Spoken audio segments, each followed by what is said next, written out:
전주시 외곽, 도시의 소음이 희미해지는 곳에 자리한 주말 농장은 김정숙에게 세상의 전부였다. 5년 전 평생을 함께한 남편을 먼저 떠나보낸 후 그녀를 일으켜 세운 것은 4평 남짓한 이 작은 땅이었다. 아침 이슬을 머금은 흙냄새, 쨍한 햇살 아래 쑥쑥 자라나는 푸성귀들. 이곳에서 그녀는 슬픔을 묻고 희망을 키웠다. 그리고 그 희망의 곁에는 언제나 20년 지기 이웃 최씨 아저씨 최만호가 있었다. 아이고 정숙씨. 올해 고추는 아주 실하게 잘 키웠네. 비결이 대체 뭐야? 투박한 밀짚 모자를 쓴 만호가 자신의 텃밭에서 허리를 펴며 너털 웃음을 터뜨렸다. 그의 손에는 방금 딴 큼지막한 토마토 2알이 들려 있었다. 비결은 무슨? 최씨 아저씨 배추만큼 속이 꽉 찬 게 어디 있다고 그래요. 어서 이거라도 하나 맛봐요. 정숙은 탐스럽게 익은 오이 하나를 따서 그의 손에 쥐어주었다. 두 사람은 20년간 텃밭의 경계를 맞대고 지내며 단순한 이웃을 넘어선 피부치보다 더 끈끈한 정을 나눈 사이였다. 정숙이 전직 초등학교 교사 출신답게 조목조목 이론을 따지는 스타일이라면 만호는 평생 흙만 만지고 살아온 농사꾼답게 묵묵히 행동으로 보여주는 쪽이었다. 정숙이 무거운 비료 포대를 낑낑거리며 옮기려 하면 어느새 다가와 말없이 번쩍 들어 옮겨주었고 정숙은 그런 그를 위해 매일 아침 보온병에 따뜻한 커피를 담아와 건넸다. 그들의 대화는 늘 소박했다. 자식들 이야기, 쑤시는 허리 이야기, 올해 김장 걱정까지.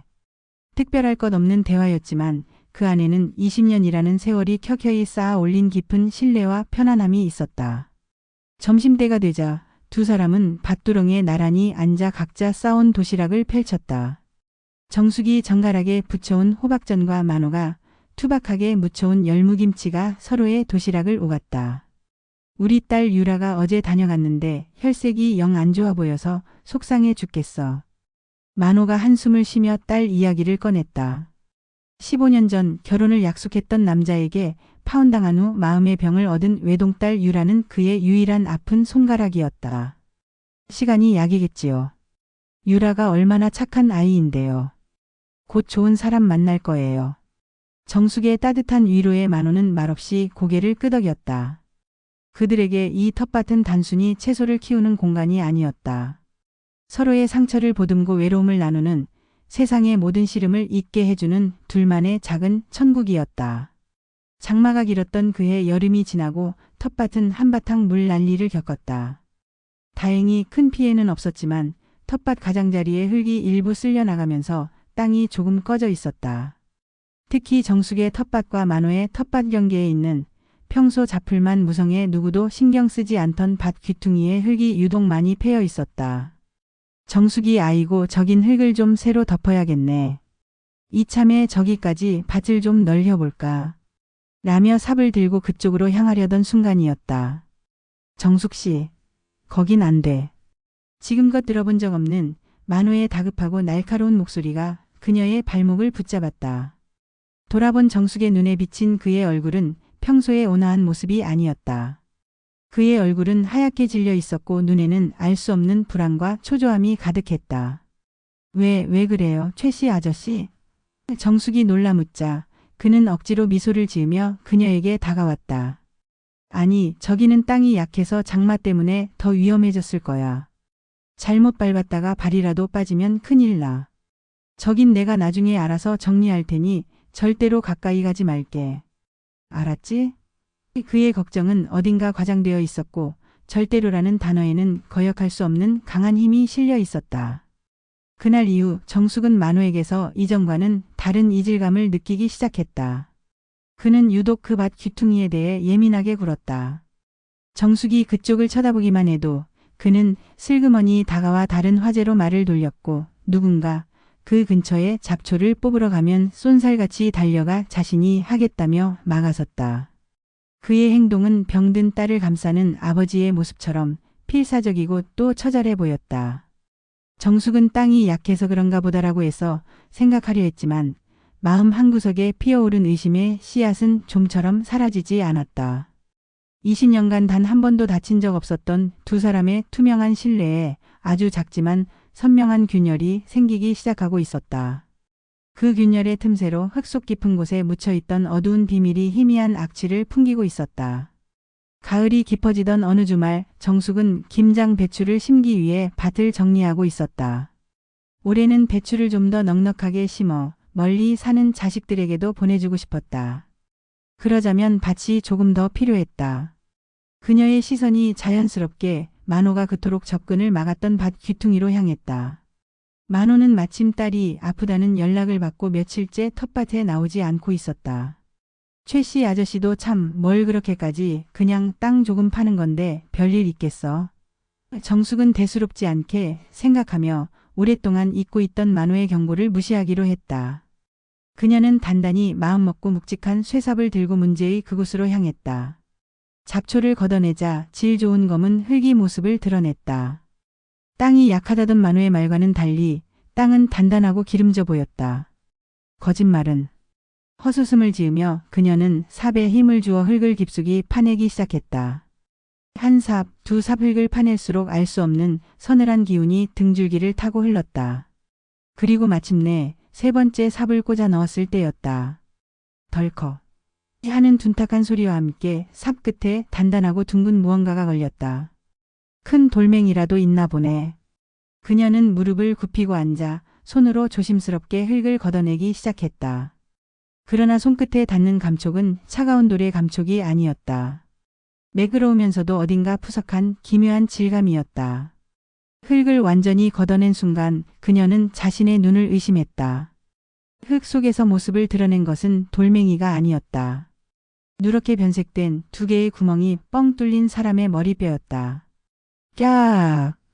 정숙의 입에서 터져나온 비명은 평화롭던 주말 농장의 공기를 갈갈이 찢어 놓았다. 그녀는 엉덩방아를 찍은 채 공포에 질려 뒷걸음질 쳤다. 주변에서 밭을 갈던 사람들이 비명 소리에 놀라 삽을 든 채 달려왔다. 현장은 순식간에 아수라장이 되었다. 누군가 경찰에 신고했고 얼마 지나지 않아 요란한 사이렌 소리와 함께 경찰차들이 들이닥쳤다. 정숙의 작은 천국은 차갑고 푸른 폴리스 라인으로 둘러싸인 끔찍한 범죄 현장으로 변해버렸다. 넋이 나간 채 경찰의 질문에 횡설수설 대답하던 정숙은 문득 뒤에서 느껴지는 강렬한 시선에 고개를 돌렸다. 그곳에는 언제 왔는지 최만호가 서 있었다. 딸의 병간호를 하러 갔다던 그는 유령처럼 그곳에 나타나 있었다. 그의 얼굴은 종이처럼 하얗게 질려 있었고 흙 속의 유골을 바라보는 그의 눈은 모든 것을 체념한 자의 깊은 절망으로 가득 차 있었다. 정숙이 무언가 말을 하기 위해 입을 여는 순간 만호가 쏜살같이 그녀에게 다가와 팔을 붙잡았다. 그리고는 떨리는 목소리로 그녀의 귓가에 악마처럼 속삭였다. 아무것도 못 본 걸세 정숙씨. 제발 모른 척 해주게. 경찰의 폴리스 라인은 거쳤지만 김정숙의 텃밭에는 눈에 보이지 않는 더 굵고 차가운 경계선이 그어졌다. 한때 그녀의 천국이었던 그곳은 이제 끔찍한 비밀을 품은 무덤이 되어버렸다. 젊은 형사는 몇 번이고 그녀를 찾아와 같은 질문을 반복했다. 어머님, 정말 아무것도 못 보셨습니까? 평소에 동네를 어슬렁거리는 낯선 사람이라도 없었고요. 그럴 때마다 정숙은 심장이 쿵쾅거려 제대로 숨을 쉴 수가 없었다. 그녀의 눈앞에는 제발 모른 척 해주게라며 애원하던 최만호의 하얗게 질린 얼굴이 어른거렸다. 20년간 텃밭에 물을 주고 밥상을 나누고 서로의 아픔을 보듬었던 세월. 그 시간의 무게가 그녀의 혀를 굳게 묶어버렸다. 결국 그녀는 떨리는 목소리로 자신의 인생 첫 번째 거짓말을 내뱉었다. 네, 저는 아무것도 보지 못했습니다. 그녀가 거짓을 말하는 순간 밭 저편에서 묵묵히 흙을 고르던 만호의 어깨가 미세하게 떨리는 것을 그녀는 보았다. 그것은 안도의 떨림이자 이제 두 사람이 돌이킬 수 없는 강을 건넜다는 신호였다. 그날 이후 두 사람의 관계는 기묘하게 변했다. 만호는 이전보다 더욱 살갑게 그녀를 챙겼다. 힘든 밭일은 무조건 자신이 먼저 나서서 도왔고 시장에서 좋은 과일이라도 보면 꼭 그녀의 목까지 사다 주었다. 하지만 그의 친절은 더 이상 예전처럼 따뜻하지 않았다. 그것은 감사와 우정의 표현이 아닌 침묵을 강요하는 무언의 압박이자 그녀의 모든 것을 꿰뚫어 보는 듯한 서늘한 감시였다. 정숙은 자신의 집이 거대한 감옥이 된 것 같았다. 그녀가 집에서 누군가와 통화를 하고 있으면 어느새 만호가 밭일을 핑계로 집 근처를 어슬렁거렸다. 멀리 사는 아들에게서 안부 전화라도 올 때면 그녀는 심장이 철렁 내려앉아 일부러 밭으로 나가 전화를 받아야 했다. 만호는 그녀의 일거수일투족을 지켜보고 있었다. 내가 배신하는 순간 우리 둘 다 끝장이다. 그의 눈빛은 소리 없이 그렇게 말하고 있었다. 평생을 교단에서 아이들에게 정직을 가르쳤던 그녀는 이제 매일 밤 자신의 위선과 비겁함에 몸서리치며 잠을 설쳤다. 텃밭 흙 속의 유골은 그녀의 양심 속에도 똑같이 묻혀 밤마다 악취를 풍기며 그녀를 괴롭혔다. 그녀는 깨닫고 있었다. 이 지옥 같은 침묵은 결코 오래가지 못할 것이라는 것을. 시간이 흐를수록 김정숙의 영혼은 피폐해져 갔다. 그녀는 더 이상 텃밭에 나가지 않았다. 한때 생의 활력이었던 그곳은 이제 그녀에게 끔찍한 기억을 상기시키는 고통의 공간일 뿐이었다.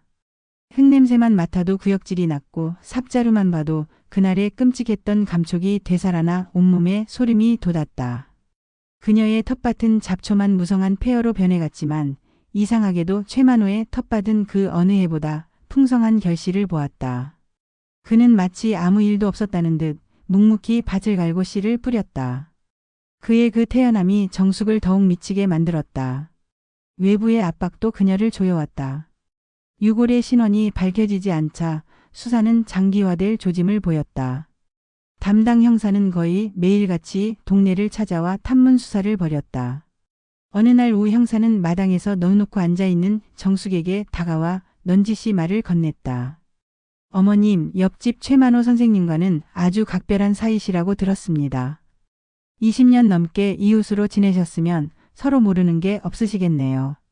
형사의 날카로운 눈빛이 그녀를 꿰뚫는 것 같았다. 최 선생님이 최근에 혹시 금전적으로 어려워했다거나 누군가와 다투는 것을 보신 적은 없으신지요? 정숙은 심장이 발끝으로 떨어지는 것을 느꼈다. 이것은 단순한 질문이 아니었다. 경찰이 이미 만호를 용의선상에 올려두고 있다는 명백한 신호였다. 그녀는 또다시 거짓말을 해야 했다. 아니요, 그 양반은 법 없이도 살 사람입니다. 평생 흙만 알고 살아온 순박한 분이에요. 그녀는 친구를 변호했지만 그 변호는 결국 자신을 더 깊은 거짓의 늪으로 밀어넣는 행위였다. 그날 밤 만호가 검은 비닐봉지를 들고 그녀의 집을 찾아왔다. 봉지 안에는 그가 직접 키운 싱싱한 배추와 무가 가득 들어 있었다. 정숙 씨, 김장철인데 밭을 영 돌보지 않는 것 같아서 내가 대신 좀 걷어왔네. 이걸로라도 김장 담가서 자식들 보내줘야지. 그는 아무것도 모른다는 듯 순박하게 웃고 있었지만 그의 눈빛은 그날 낮에 형사가 다녀간 사실을 알고 있는지 떠보는 듯했다. 그리고는 넌지시 하지만 뼈가 있는 한마디를 던졌다. 요즘 세상이 흉흉해서 그런가 경찰 양반들이 영 성가시게 구네. 죄 없는 사람들만 들쑤시고 말이야. 우리 딸 유라가 몸이 약해서 괜히 이런 일에 이름이라도 오르내리면 애가 충격받아 쓰러질까 봐 그게 제일 걱정이야. 그의 말은 명백한 협박이었다. 그의 유일한 아킬레스건인 딸 유라를 방패 삼아 정숙의 입을 틀어막으려는 비겁한 수작이었다. 그 순간 정숙의 마음속에서 무언가 단단히 끊어졌다. 이대로 그의 인형이 되어 평생을 공포와 죄책감 속에서 살 수는 없었다. 그녀는 진실을 알아야만 했다. 경찰을 위해서가 아니라 20년의 우정을 배신당한 자기 자신을 위해서. 다음 날 김정숙은 최만호를 자신의 집으로 불렀다. 더 이상 피하지 않고 정면으로 부딪히기로 결심한 것이다. 그녀는 떨리는 손으로 찻잔 2개를 마주보고 놓았다. 찻잔이 달그락거리는 소리가 폭풍전야의 정적 속에서 유난히 크게 들렸다. 마침내 만호가 들어서고 두 사람은 아무 말 없이 마주 앉았다. 어색한 침묵을 깬 것은 정숙이었다. 그녀는 더 이상 주저하지 않았다. 최씨 아저씨, 더는 이렇게 못 살겠습니다. 그 뼈 누구 겁니까? 똑바로 제 눈을 보고 말씀하세요. 그녀의 단호한 목소리에 만호의 얼굴이 일그러졌다. 그는 처음에는 정숙 씨, 대체 무슨 소리를 하는 건가? 나도 모르는 일이야. 라며 발뺌하려 했다. 하지만 평생을 아이들의 거짓말을 꿰뚫어보며 살아온 전직 교사의 고든 시선 앞에서 그의 거짓 가면은 힘을 잃고 있었다. 정숙은 그의 변명을 자르고 그날 이후 그가 보였던 모든 이상한 행동들과 병든 딸을 방패 삼아 자신을 협박했던 일까지 모두 쏟아냈다. 우리의 20년 세월이 당신에게는 고작 이 정도밖에 안 되는 것이었습니까? 나를 이 지옥 같은 거짓 속에 밀어넣고 당신은 잠이 옵니까? 그녀의 목소리가 절규로 변해갔다. 마침내 만호의 버티던 어깨가 무너져 내렸다. 그는 찻상 위로 고개를 떨구고 마른 어깨를 들썩이며 오열하기 시작했다. 한참을 울던 그는 마침내 모든 것을 포기한 듯 충격적인 고백을 털어놓았다. 그래 맞네. 내가 죽였어. 그의 목소리는 갈라져 있었다. 그의 이야기는 처절했다. 유골의 주인은 15년 전 동네를 떠들썩하게 했던 악독한 사채업자였다. 당시 그는 딸 유라의 결혼 자금을 마련하기 위해 사채업자에게 큰 돈을 빌렸고 눈덩이처럼 불어난 이자를 감당하지 못해 결국 집까지 넘어갈 위기에 처했다고 했다. 사채업자는 빚을 핑계로 매일같이 집으로 찾아와 행패를 부렸고 심지어는 병든 유라의 뺨까지 때리며 모욕했다고 했다. 그날도 그놈이 찾아와 유라의 혼수품에까지 빨간 딱지를 붙이려고 했네. 내가 제발 그것만은 안 된다고 무릎 꿇고 빌었지만 그놈은 내 면전에 침을 뱉으며 내 딸을 더러운 년이라고 욕했어. 그는 그 순간 눈이 뒤집혔다고 했다. 그는 옆에 있던 삽자루를 들고 사채업자의 머리를 내리쳤고 그는 비명 한 번 지르지 못하고 그 자리에서 즉사했다고 했다. 나는 내 딸을 지키고 싶었을 뿐이야, 정숙 씨. 내 딸의 인생을 망치려는 악마를 내 손으로 처단했을 뿐이라고. 그는 눈물로 용서를 구하며 오직 병든 딸을 위해 한 번만 눈 감아달라고 애원했다. 그의 고백은 너무나도 비극적이었고 그의 부성애는 너무나도 처절했다. 정숙은 혼란에 빠졌다. 그녀의 앞에는 이제 친구가 아니라 딸을 위해 살인을 저지른 한 아버지가 앉아 있었다. 그녀는 이제 한 사람의 인생뿐만 아니라 한 가족의 운명까지 결정해야 하는 잔인한 선택의 기로에 놓이게 되었다. 최만호의 고백이 끝난 후 김정숙의 작은 거실에는 무거운 침묵만이 감돌았다. 찻잔의 온기는 이미 오래전에 식어버렸고 창밖에서 들려오는 평화로운 새소리마저 이질적으로 느껴졌다. 정숙의 머릿속은 거대한 폭풍이 휩쓸고 간 듯했다. 20년간 묵묵하고 선량한 이웃으로만 알았던 남자. 함께 땀 흘리며 밭을 갈고 자식 걱정을 나누던 그가 살인자였다. 그것도 15년간 자신의 텃밭 바로 옆 불과 몇 걸음 되지 않는 땅 밑에 끔찍한 비밀을 묻어둔 채 매일 아침 자신을 향해 웃어 보였던 것이다. 배신감과 혐오감이 온몸을 휘감았다. 당장이라도 경찰에 신고해야 했다. 그것이 법이고 상식이며 평생을 아이들에게 정직을 가르쳤던 그녀가 지켜온 신념이었다. 하지만 그녀의 발목을 붙잡은 것은 무너져 내린 채 마른 어깨를 들썩이는 그의 모습이었다. 그는 더 이상 이웃이 아니었다. 딸을 지키기 위해 기꺼이 괴물이 되기를 선택한 한 어리석고 가여운 아버지였다. 그의 눈물 속에는 후회와 함께 딸을 지켜냈다는 비뚤어진 안도감이 교묘하게 뒤섞여 있었다. 내가 만약 내 자식이 그런 끔찍한 일을 당했다면 나는 어떤 선택을 했을까? 그녀는 차마 그 질문에 답할 수 없었다. 법의 저울과 양심의 저울이 그녀의 머릿속에서 위태롭게 흔들렸다. 한참의 침묵 끝에 정숙이 마침내 입을 열었다. 그녀의 목소리는 스스로도 믿기지 않을 만큼 차분했다. 일어나세요, 최 씨 아저씨.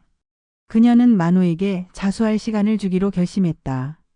그것은 용서가 아니었다. 20년의 세월에 대한 그녀의 마지막 예의이자 그가 아버지로서 딸의 곁을 정리할 시간을 주는 최소한의 온정이었다. 유라 아픈 딸 곁을 정리할 시간을 드리겠습니다. 딱 일주일입니다. 일주일 뒤에는 제 손으로 당신을 신고하는 일은 없게 해주십시오. 그녀의 말에 만호는 고개를 들지 못한 채 바닥에 엎드려 감사하다는 말만 되풀이하며 오열했다. 그날 이후 두 사람 사이에는 누구도 넘을 수 없는 투명한 벽이 생겼다. 만호는 이전처럼 그녀의 텃밭 일을 도와주려 했지만 정숙은 그를 애써 외면했다. 그의 손에 들린 호미가 그날의 끔찍한 흉기처럼 보였기 때문이다. 정숙은 밤마다 잠을 설쳤다. 유골의 텅 빈 눈구멍이 흙 속의 비밀을 침묵해달라고 애원하는 것 같기도 하고 진실을 밝히지 않는 자신을 원망하는 것 같기도 했다. 그녀는 이제 공범이었다. 그녀의 선의와 연민은 그녀를 끔찍한 범죄의 마지막 증인이자 방관자로 만들어버렸다.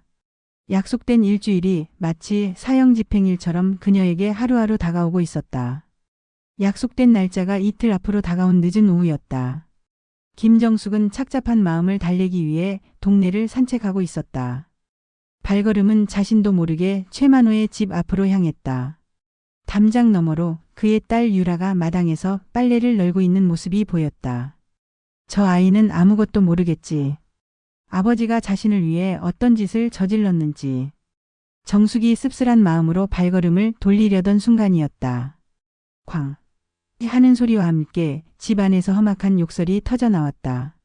그리고는 술에 취한 듯 비틀거리는 낯선 남자가 삿대질을 하며 마당으로 걸어 나왔다. 유라의 남편이었다. 이 쓸모없는 년. 장인어른은 대체 어디 가서 뭘 하는 거야. 당장 돈 구해오라고 했지. 남편은 유라의 머리채를 거칠게 휘어잡았다. 유라는 비명을 지르며 주저앉았고 남편의 무자비한 폭행이 시작되었다. 정숙은 너무 놀라 숨을 멈췄다. 당장이라도 달려가 소리치고 싶었지만 발이 땅에 붙은 듯 떨어지지 않았다. 바로 그때 정숙의 귀에 모든 것을 뒤흔드는 한마디가 날아와 박혔다. 남편은 유라를 발로 걷어차며 악을 썼다. 내 애비가 15년 전에 그 사채업자 놈을 담가버린 게 고작 너 같은 년 때문이라는 게 진짜냐. 그놈이 너한테 찝적대지만 않았어도 네 애비가 살인자가 될 일도 없었을 거 아니야. 이 환양년아. 순간 정숙의 머릿속이 하얗게 비는 것 같았다. 사채업자가 유라에게 찝적대. 그것은 만호의 고백에는 없던 이야기였다. 만호는 분명 빈 문제로 다투다 우발적으로 살인을 저질렀다고 했다. 하지만 유라 남편의 말은 사건의 동기가 단순한 돈 문제가 아니라 유라에게 가해진 성적인 위협 때문이었다는 것을 암시하고 있었다. 만호는 거짓말을 했다. 아니, 진실의 가장 중요한 부분을 숨겼던 것이다. 정숙은 공포에 질려 뒷걸음질 쳤다. 견고하다고 믿었던 진실의 성에 또 다른 균열이 생기며 그 틈새로 더욱더 끔찍하고 추악한 비밀이 새어나오고 있었다. 그녀는 그 자리를 도망치듯 빠져나왔다. 그녀가 알아버린 새로운 진실의 조각은 그녀를 더욱 깊고 어두운 혼돈의 미궁 속으로 끌고 들어가고 있었다. 그날 밤 김정숙은 잠을 이룰 수 없었다. 최만호의 처절했던 고백과 그의 딸 유라가 폭행당하며 들었던 충격적인 말이 머릿속에서 뒤엉켜 그녀를 괴롭혔다. 그녀는 더 이상 기다릴 수 없었다. 이 지옥 같은 연극의 진짜 진실을 알아내야만 했다. 그녀는 비장한 표정으로 밤늦은 시각임에도 불구하고 만호의 집 대문을 두드렸다. 문을 열고 나온 만호는 그녀의 굳은 표정을 보고 모든 것을 직감한 듯 얼굴이 하얗게 질렸다. 정숙은 그의 집 안으로 성큼성큼 걸어 들어가 그와 마주섰다. 다시 묻겠습니다. 최 씨 아저씨. 15년 전 그날 밤 대체 무슨 일이 있었던 겁니까? 돈 때문이 아니었지요.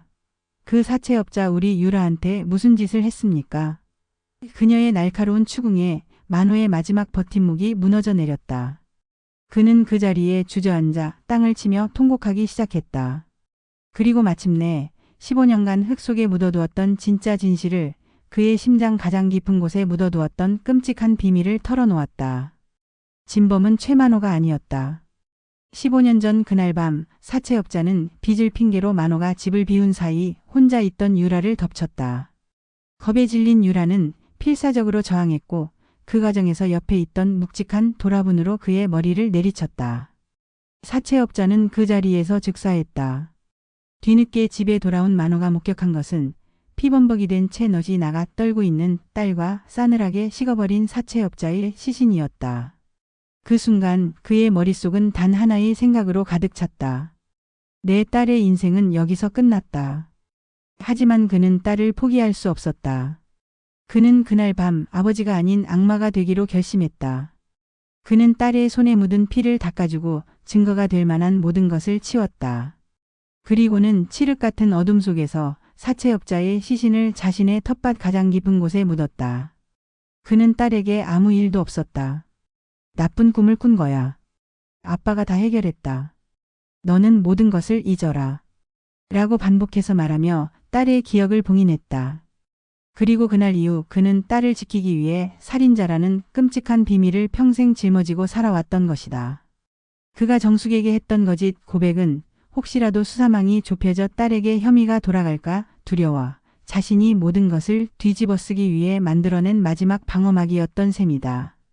그의 추악했던 범죄는 사실 딸을 위한 세상에서 가장 지독하고 숭고한 희생이었다. 모든 진실을 알게 된 정숙은 망연자실했다. 이제 그녀의 손에 들린 것은 한 살인자의 운명이 아니었다.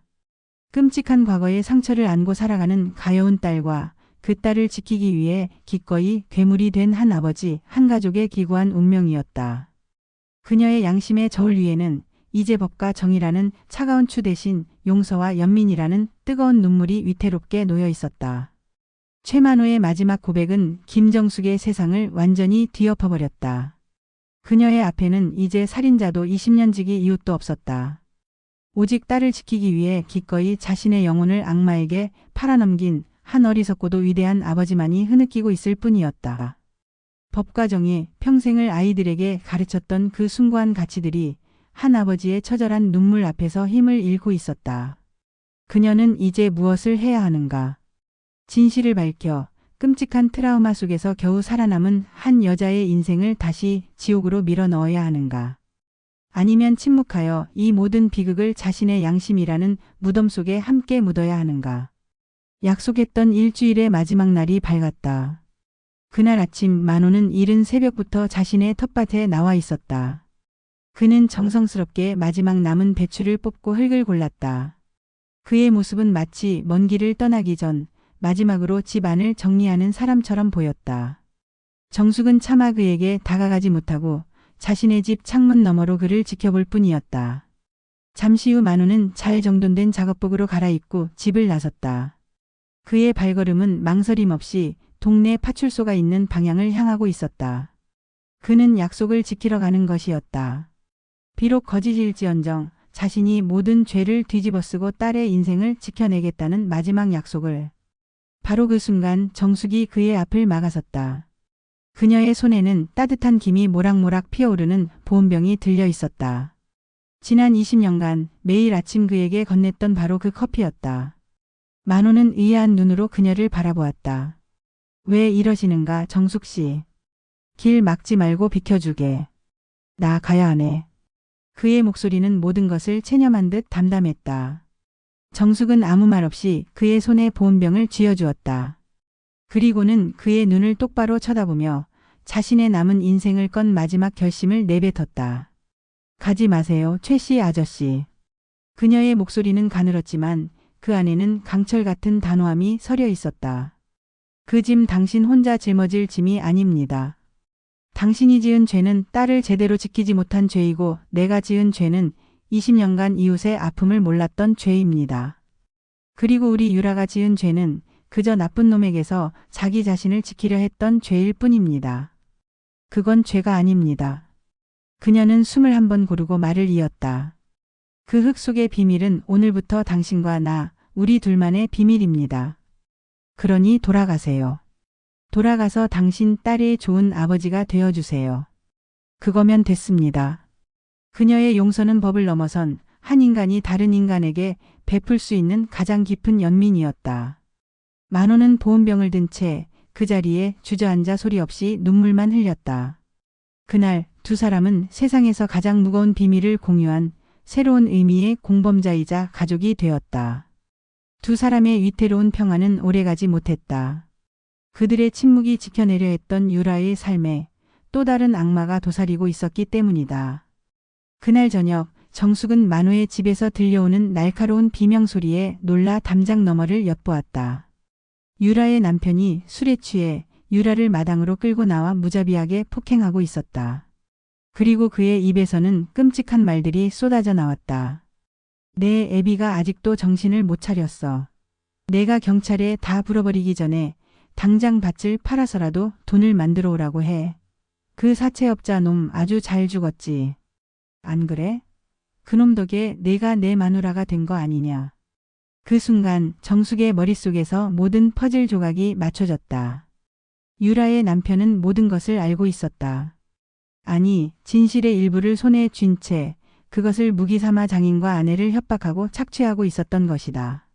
15년 전 사채업자가 사라진 후 동네에 물에 베였던 그가 유라에게 의도적으로 접근했다는 소문, 그리고 만호가 그토록 반대하던 결혼을 눈물로 허락할 수밖에 없었던 이유가 비로소 이해되었다. 만호는 딸을 지키기 위해 살인자라는 누명을 썼지만 그 누명은 또 다른 악마를 불러들여 딸을 새로운 지옥에 가두고 있었던 것이다. 다음 날 유라의 남편은 뻔뻔스러운 얼굴로 정숙을 찾아왔다. 그는 만호가 밭을 팔 생각이 없는 것 같다며 아주머니께서 장인어른 좀 잘 설득해 주셔야겠습니다. 그러지 않으면 저도 어쩔 수 없이 경찰서에 가서 제가 아는 걸 전부 이야기해야 할지도 모릅니다. 15년 전 그날 밤 제가 뭘 봤는지 말입니다. 라고 협박했다. 그는 정숙마저 자신의 추악한 거래에 끌어들이려 했다. 그의 탐욕스러운 눈빛 앞에서 정숙은 분노보다 더 깊은 슬픔을 느꼈다. 이대로라면 모두가 함께 파멸할 것이 분명했다. 그녀는 이 비극의 고리를 자신의 손으로 끊어내기로 결심했다. 그녀는 더 이상 방관자가 아니었다. 이 가여운 가족을 지켜야 할 유일한 어른이었다. 그녀는 유라 남편의 얼굴에 희미한 미소를 지어 보이며 말했다. 알겠습니다. 제가 최 씨 아저씨를 설득해 보지요. 내일 이 시간에 밭을 계약할 사람과 함께 다시 오세요. 다음 날 오후 유라의 남편은 부동산 업자까지 대동하고 의기양양하게 정숙의 집을 찾아왔다. 그의 얼굴에는 탐욕스러운 미소가 가득했다. 하지만 그를 맞이한 것은 계약서가 아니었다. 정숙의 집 거실에는 만호와 겁에 질린 유라, 그리고 낯선 변호사 한 명이 함께 앉아 있었다. 그리고 테이블 위에는 작은 녹음기 하나가 놓여 있었다. 정숙이 녹음기의 재생 버튼을 눌렀다. 녹음기에서는 어젯밤 유라의 남편이 그녀를 폭행하며 협박했던 모든 내용이 생생하게 흘러나왔다. 내 애비가 그 사채업자 놈을 담가버린 게. 자신의 목소리가 흘러나오자 그의 얼굴이 새하얗게 질렸다. 정숙은 차가운 목소리로 말했다. 이 녹음 파일은 방금 경찰서에 증거물로 제출되었네. 자네가 지금이라도 자수하고 유라에게 용서를 구한다면 정상 참작을 받을 수 있도록 탄원서를 써주겠네. 하지만 끝까지 발뺌한다면 자네는 살인사건의 진실을 묵인하고 그것을 빌미로 장인을 협박하고 아내를 상습적으로 폭행한 파렴치한이 될 뿐이야. 선택은 자네 몫일세. 결국 유라의 남편은 그 자리에서 무너져 내렸다. 그는 폭행 및 공갈 협박 혐의로 경찰에 체포되었다. 며칠 뒤 유라는 그의 곁을 떠나 아버지의 집으로 돌아왔다. 그녀는 여전히 15년 전의 진실에 대해서는 아무것도 알지 못했다. 그저 지옥 같던 결혼 생활을 끝내준 정숙과 아버지에게 감사하며 눈물을 흘릴 뿐이었다. 만호는 그런 딸의 등을 말없이 토닥여 주었다. 그의 눈빛은 처음으로 지난 15년간 그를 짓눌렀던 무거운 짐을 조금이나마 내려놓은 듯 평온해 보였다. 다시 가을이 찾아왔다. 정숙과 만호는 예전처럼 텃밭에 나란히 앉아 있었다. 그들의 텃밭 귀퉁이 유골이 나왔던 그 자리에는 이제 탐스러운 국화꽃이 가득 피어 있었다. 두 사람은 아무 말 없이 함께 키운 고구마를 나눠 먹었다. 이제 그들의 침묵은 더 이상 불안과 공포의 침묵이 아니었다. 말하지 않아도 모든 것을 이해하는 깊고 단단한 동지의 침묵이었다. 저 멀리 만호의 집 마당에서는 그의 딸 유라가 작은 화단에 물을 주며 아주 오랜만에 맑게 웃고 있었다. 그 모습을 바라보는 정숙의 얼굴 위로도 따스한 가을 햇살 같은 미소가 번져나갔다. 그들의 작은 천국은 한번 부서졌지만 이제는 더 큰 비밀과 더 깊은 이해를 품에 안고 더욱 단단하게 다시 세워지고 있었다. 흙은 모든 것을 알고 있었고 시간은 그들의 상처를 조용히 치유하고 있었다.